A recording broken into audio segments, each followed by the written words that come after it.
you have promised to be the best person you could possibly be, to be magnificent for the sake of yourself or someone else.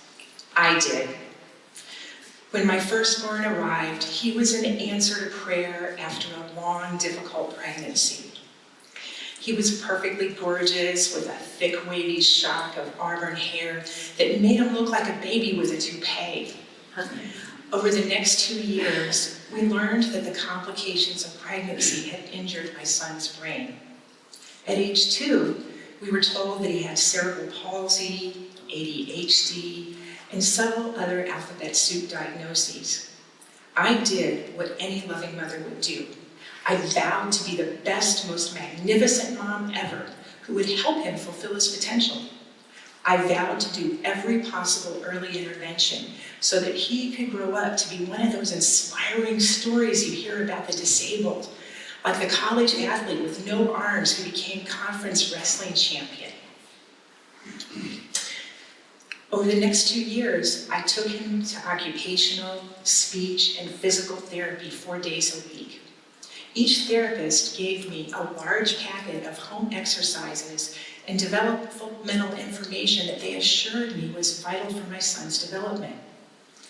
I attacked this challenge like I was training for the Olympics of motherhood.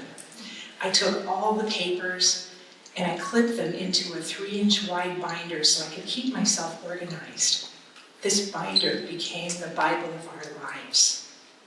I also adapted our entire house and all the toys so they would be maximally therapeutic for my son. Did I mention I was also working as a full-time clinical psychologist? I took my knowledge as a PhD who worked with kids, and I converted it into a high-efficiency library of child development that I knew would give me the advantage in helping my son overcome his disabilities. I knew that I had a limited amount of time to do as much therapy as possible because critical windows of development were fast approaching. I knew that if my son failed to reach certain milestones by each critical window, then it would close the door forever on developing normal skills. So over the next 2 years, I did everything I could to be the mom I thought my son needed.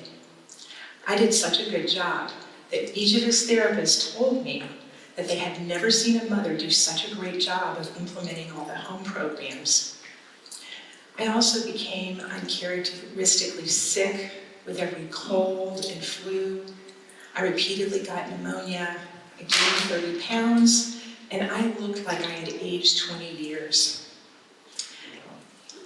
So, when the opportunity to go to Walt Disney World came when my son was 4, I grabbed it. Not because I thought I needed a vacation, but because I thought my son needed the magic of Disney. My only dilemma was, what about therapy? What would happen if my son went an entire week without physical, occupational, or speech therapy? That means I better do the home therapy program on vacation, right? When it came time to pack, I couldn't fit the big binder into our suitcases or bags because they were already overloaded with kids' stuff. So I did the only thing I could, put the binder under my arm, and when we got on the plane, I put it underneath the seat in front of me where my feet belonged. It took the better part of a day, several plane rides, several bus rides to get to our hotel. And our hotel room had sliding doors that opened onto the kiddie pool area, which my son immediately spotted. I got busy unpacking and began worrying about the negative impact on development going a whole day without therapy would have on my son. So I opened the binder and started looking at what the daily exercises were. My son had other ideas.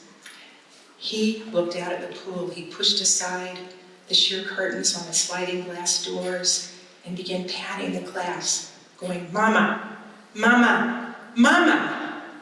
I looked down at the pool and saw the outdoors and had the same idea my son did. That looks fun. So I dropped the binder, put on our bathing suits, and we went out to the pool. We sat down in the shallow water, and my son began splashing and thrashing and laughing with the sheer joy of being in such an amazing place. His laughter and splashing were so contagious that I soon began laughing too because it gave him such joy. We sat there laughing and splashing and having the best time of our lives. And then it hit me. This was the first time that we were just having fun since my son's diagnosis. And I was just loving him the way he was, in the moment as it was, without trying to improve his motor skills, without trying to somehow reduce his disability. And once I realized this, I began to cry. I realized I hated that binder. I realized my son hated that binder. He was just too good-natured to complain. I realized I hated all the expectations to improve my son and to improve my parenting and to somehow make our lives better than what they were. I realized I had spent the past 2 years in pursuit of perfect motherhood and perfect rehabilitation of disability. I was in the middle of Walt Disney World, and I had been planning on turning the Magic Kingdom into the Therapy Kingdom. So, I did what I should have done all along. I tossed out the binder, and I made a new vow to myself and to my son. I vowed to begin loving him the way he was, in the moment as it was, without trying to improve it, manage it, or somehow make it better. I let go of the worry of what the therapist wanted, and the pressure to be the perfect mother, and the pressure to improve my son. I let go of all the expectations that looked good on paper and filled a 3-inch wide binder. I decided that the most important thing that needed to happen was for me to show delight in my son's presence, in his zany, not quite typical way of being in the world, and in our zany, definitely not normal circumstances. I decided that what I needed to show him was joy, fun, and that there was great mirth in the middle of disability, imperfection, and struggle. I needed to show him that the only disability is the endless pursuit of perfection.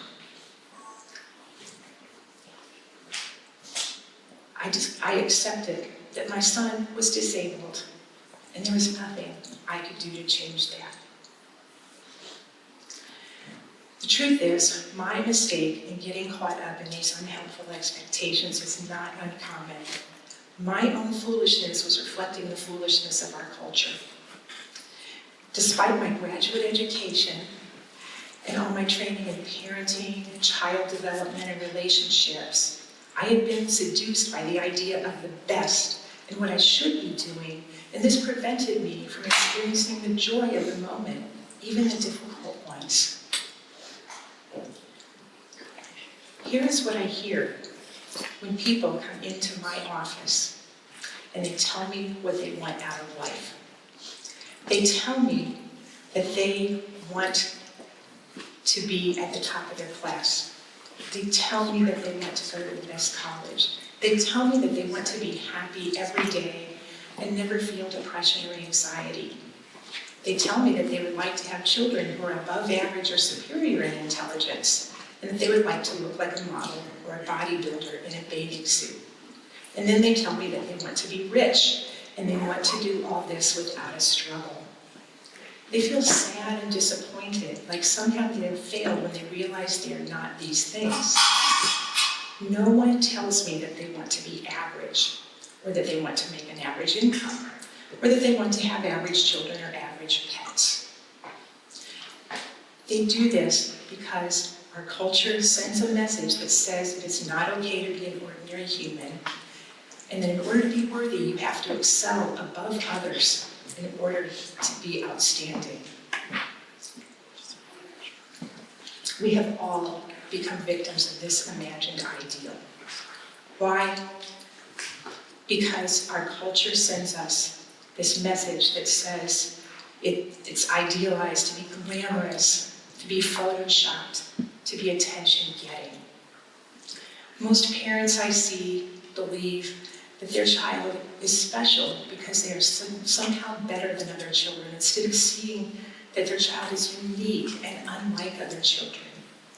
Most kids I see feel they have not met up to the expectations of their parents, their teachers, or society, and they overlook the value of their own humanity, their own uniqueness, and die a little inside each time they see a social media post. No one tells me that they want to be average. No one tells me they want to be ordinary. My son still has cerebral palsy and ADHD and several other diagnoses, and he is not the kind of person who is going to get a college degree. He is a wonderful, kind, generous, and good-natured man whom I admire for his ability to wholeheartedly love others. Before I went to Walt Disney World, I forgot that true love is about accepting and delighting in yourself and in others just as they are. I forgot that love is what happens when you learn to be grateful for every moment, every limitation, just as they are. I forgot that life is not a series of benchmarks to be achieved with some prize at the end. There's a good chance that you have a hidden binder of expectations, of things you think you ought to do and be. These hidden poison arrows of perfection might be how you wished others perceived you, how much money you think you ought to make, or how you think you ought to look in a bathing suit. You need to have the courage in joining me in letting go of this hidden binder of perfectionistic expectations. You need to become so courageous that you decide that the goal in living is not about becoming admirable. It's about learning to embrace and become compassionate towards your limitations and everyone else's just as they are. You need to understand that the goal in living is about learning to delight in every moment and every limitation, and then being able to laugh about it, because you are human in the absurd process of sometimes wishing you were not human. I am pleased to say that my vacation in Walt Disney World was a truly magical time. The only therapeutic thing I did was to have fun, and to have fun enjoying my son's fun. I decided that Colin was fine just as he was. And I also decided that I needed to give myself deep compassion, because I was only human and I was a mom who had tried so hard that it had cost me my health, my joy, and prevented me from enjoying motherhood. I did what I should have done all along. I made room for my feet under the airplane seat and enjoyed the ride home.